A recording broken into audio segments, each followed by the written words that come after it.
मित्रों, जैसा कि आप सभी को पता ही है, युगों के चक्र में अभी कलयुग का काल है। वर्तमान में फैली महामारी से आपको भी कलयुग की दस्तक मिल चुकी होगी। लाखों की तादाद में जहां लोगों ने अपनी आंखों के सामने अपने करीबी को खोया है, निश्चित ही उन सब के मन में ये ख्याल आया होगा कि आखिर इस काल का अंत कब होगा और इसके बाद कौन सा युग आएगा। क्या उसमें भी हमें ऐसे विकराल रूप का सामना करना पड़ेगा या स्थितियाँ कुछ सुधरेंगी? तो आइए जानते हैं ऐसे ही कुछ और प्रश्नों के उत्तर को आज की इस खास वीडियो में, कलयुग के बाद का युग। नमस्कार मित्रों, स्वागत है आपका जीके इंडिया स्टडी पर एक बार फिर। मित्रों, गीता में कहे अनुसार युगों के परिवर्तन का ये 22वां चक्र चल रहा है और जिस प्रकार एक आत्मा का शरीर को त्याग कर दूसरा शरीर धारण करना, दिन के बाद रात का होना, समय के साथ ऋतु का परिवर्तित होना तय है, ठीक उसी प्रकार एक निर्धारित कालखंड के बाद इस सृष्टि में युग का परिवर्तन होना भी एक कठिन सत्य है।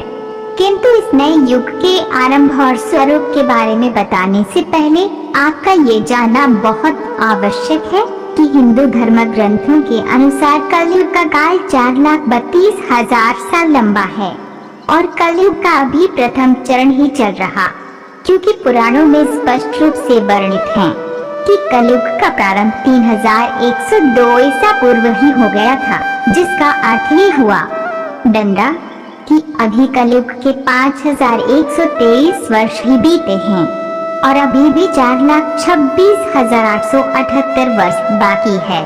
तो मित्रों, इससे आपको भी ये स्पष्ट हो गया होगा कि कलयुग अपने चरम पर नहीं पहुंचा बल्कि आरंभ की ओर बढ़ा है।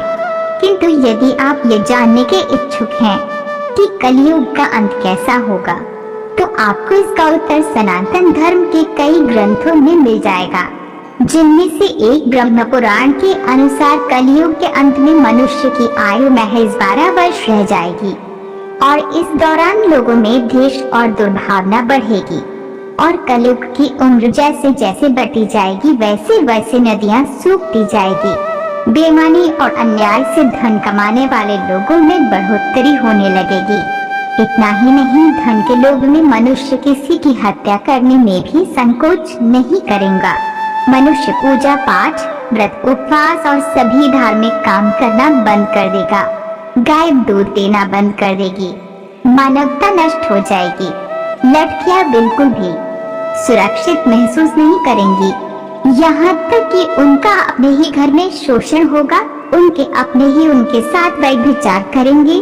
बाप बेटी, भाई बहन सभी रिश्ते अपनी मर्यादा को पीछे छोड़ देंगे। एक भाई दूसरे भाई का ही शत्रु बन जाएगा।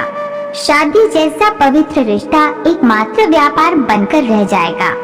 सभी की शादीशुदा जिंदगी में कोई न कोई बाधा जरूर आएगी। पति पत्नी एक दूसरे को धोखा देना आरंभ कर देंगे। यही नहीं, कलयुग में समाज हिंसक हो जाएगा। जो लोग बलवान होंगे, चारों तरफ सिर्फ उनका ही बोलबाला होगा और जब प्रकोप अपनी चरम सीमा पर होगा, तब भगवान विष्णु कल की अवतार लेंगे और पृथ्वी से समस्त अधर्मियों का नाश करेंगे। कल की अवतार से जुड़ा एक संदर्भ महाभारत के एक अध्याय में भी मिलता है, जिसमें भगवान श्री कृष्ण ने कलयुग के अंत और अपने कल की अवतार के बारे में बताया है, जिसमें श्री कृष्ण कहते हैं, कलयुग के अंत के समय बड़े बड़े भयंकर युद्ध होंगे। भारी वर्षा, प्रचंड आंधी और जोरों की गर्मी पड़ेगी। लोग खेती काट लेंगे, कपड़े चुरा लेंगे, पानी पीने का सामान और पेटियां भी चुरा ले जाएंगे। चोर अपने ही जैसे चोरों की संपत्ति चुराने लगेंगे। हत्यारों की भी हत्या होने लगेगी। चोरों से चोरों का नाश हो जाने के कारण जनता का कल्याण होगा। युगांत काल में मनुष्य की आयु अधिक से अधिक 12 वर्ष की होगी। लोग दुर्बल, क्रोध, लोभ तथा बुढ़ापे और शौक से ग्रस्त होंगे। उस समय रोगों के कारण इंद्रियां क्षीण हो जाएंगी और जब कलयुग में पाप अपने चरम पर पहुंच जाएगा और पृथ्वी लोक से धर्म पूरी तरह से समाप्त होने लगेगा, तब मैं कल के रूप में अवतरित होकर इस धरा को पापों से मुक्त करूंगा और उसके बाद जो नया युग आएगा वही सत्युग कहलाएगा। अर्थात सृष्टि युग परिवर्तन का 22वां चक्र पूर्ण करके 23वें चक्र में प्रवेश करेगी। मित्रों, वहीं दूसरी तरफ शिव पुराण कलयुग के आरंभ के कुछ संकेतों को बताता है, जिससे आप ये अनुमान लगा सकते हैं कि अब कलयुग का आरंभ हो चुका है, जो ये कहता है कि घोर कलयुग आने पर मनुष्य पुण्य कर्म करना छोड़ दुराचार में फंस जाएगा, सत्य से मुंह फेर लेगा, दूसरों की निंदा में तत्पर हो जाएगा, दूसरे के धन को हड़प लेने की इच्छा मनुष्य के मन में घर कर जाएगी, न सिर्फ पराई स्त्रियों पर मनुष्यों का मन आसक्त होने लगेगा, बल्कि वो दूसरे प्राणियों की हिंसा में लग जाएगा और सभी अपने शरीर को ही आत्मा समझने लगेंगे और उसकी रक्षा के लिए अलग अलग तरकीबें अपनाएंगे।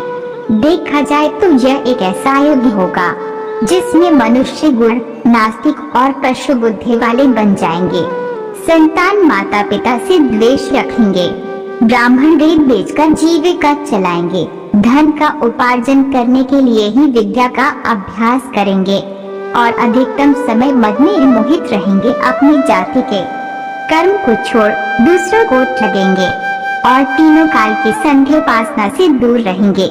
क्षत्रिय के संदर्भ में तो ये तक कहा गया है कि वो स्वधर्म का त्याग कर देंगे और उनमें शौर्य का अभाव होने लगेगा। वे कुत्सित चोरी चकारी कर अपना पालन पोषण आरंभ कर देंगे। वो अपना कर्म धर्म छोड़कर उज्ज्वल वेशभूषा से विभूषित होकर व्यर्थ ही घूमेंगे और स्वर्ण को कुलीन उच्च जाति का जानकर चारों वर्गों ब्राह्मण, वैश्य, शूद्र, दलित के साथ वैवाहिक संबंध स्थापित कर सभी वर्गों को अपने संपर्क से भ्रष्ट करेंगे। इतना ही नहीं, कलयुग की स्त्रियां प्राय सदाचार से भ्रष्ट और पति का अपमान करने वाली होगी। वह सास ससुर से घृणा करेगी, किसी का भी भय नहीं करेंगी, मलिन भोजन करेगी और अपने पति की सेवा से सदा ही विमुख रहेंगी। मित्रों, ध्यान दें तो शिव पुराण में वर्णित ये सारी बातें आज की स्थिति को देखकर सच लगती है, जबकि कलयुग ने तो अभी मात्र 5000 साल ही पूरे किए हैं और इसे समाप्त होने में अभी भी लाखों वर्ष बाकी है। तो जरा सोचिए, कलयुग जब अपने चरम पर होगा तो उस समय क्या होगा, कैसा होगा सतयुग। मित्रों, अब आते हैं आज की वीडियो के मुख्य विषय अर्थात सतयुग के वास्तविक स्वरूप की। तो मित्रों, आपको बता दें, पुराणों में वर्णित है कि सतयुग की अवधि 17,28,000 वर्ष होगी और इस युग में मनुष्यों की आयु 4000 से 10,000 वर्ष हो जाएगी। पृथ्वी लोक पर एक बार फिर धर्म का बोलबाला होगा। मनुष्य भौतिक सुख की जगह मानसिक सुखों पर बल देगा। मनुष्यों में एक दूसरे के लिए नफरत की कोई जगह नहीं होगी, चारों ओर प्यार ही प्यार होगा। मानवता की पुनः स्थापना होगी, मनुष्यों को परम ज्ञान की प्राप्ति होगी, लोग पूजन कर्मकांड में विश्वास करेंगे। साथ ही सतयुग में मनुष्य अपने तपोबल से भगवान से बात कर सकेगा। इस युग में लोगों को अपने शरीर पर पूर्ण नियंत्रण होगा और मात्र आत्मा के परमात्मा से मिलन से सभी सुखी होगा। अर्थात सतयुग को इस सृष्टि का स्वर्ण युग कहा जाएगा। लेकिन मित्रों, सतयुग आने में अभी काफी लंबा समय है, किंतु हम अपने कर्मों से कलयुग के स्वरूप को भी सतयुग बना सकते हैं, क्योंकि धर्म ग्रंथों भी कहते हैं कि कलयुग में जो लोग धर्म और कर्म पर विश्वास करेंगे उन्हें सतयुग की तरह ही सुख की प्राप्ति होगी। यदि आप भी इस घोर कलयुग में सतयुग का सुख पाना चाहते हैं तो अपने कर्मों पर ध्यान दीजिए और उस हर एक कर्म को सुधारिए जो आपको पाप का भागीदार बना सकता है। तो मित्रों, उम्मीद करते हैं आपको हमारी आज की ये वीडियो पसंद आई होगी। यदि हाँ, तो नीचे कमेंट करके जरूर बताएं और ऐसे ही और भी आध्यात्मिक और धार्मिक जानकारी के लिए हमारे YouTube channel GK India study को लाइक